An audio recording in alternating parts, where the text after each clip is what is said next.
Survei Litbang Kompas terbaru, nama Anies Baswedan dan Basuki Cahayapurnama masih menjadi dua tokoh yang memiliki elektabilitas tertinggi di Jakarta. Survei Litbang Kompas yang digelar pada 15 hingga 26 atau 20 Juni menunjukkan Anies Baswedan memiliki elektabilitas tertinggi di Jakarta. Elektabilitas Anies berada di angka 29,8%, sedangkan Basuki Cahayapurnama atau Ahok berada di posisi kedua dengan raihan 20%. Sementara di posisi berikutnya, saudara, ada nama Ridwan Kamil dengan suara 8,5%. Tokoh-tokoh lain elektabilitasnya masih di bawah 3%. Nama yang sering disebut akan maju di Pilkada Jakarta, Kaisang Pangarep, elektabilitasnya masih di angka 1% saja.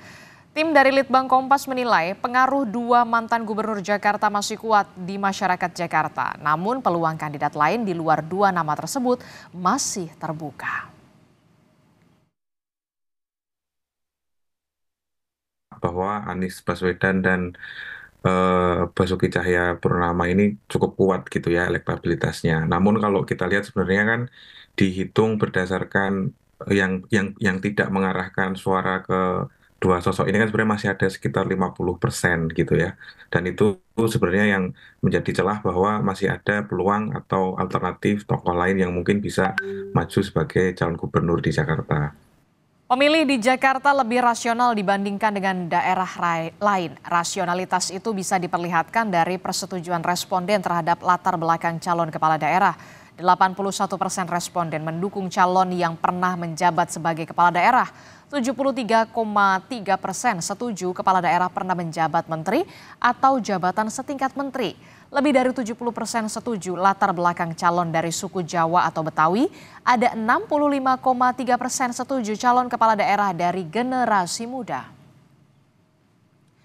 Survei Litbang Kompas juga mengungkap meski Anies dan Ahok elektabilitasnya tertinggi di Jakarta, masih ada peluang nama lain untuk mengimbangi dua mantan gubernur Jakarta itu. Litbang Kompas menyebut Ridwan Kamil punya peluang jika maju di Jakarta. Meski elektabilitasnya di bawah Anies dan juga Ahok, RK memiliki tingkat resistensi terendah di masyarakat Jakarta. Dari data ini terlihat mereka yang resisten atau tidak akan memilih Anies angkanya 17,3%. Mereka yang menyatakan tidak akan memilih Ahok sebanyak 17,8%. Sedangkan mereka yang menyatakan tidak akan memilih Ridwan Kamil hanya 12%. Sementara itu Kaisang, saudara, 33%.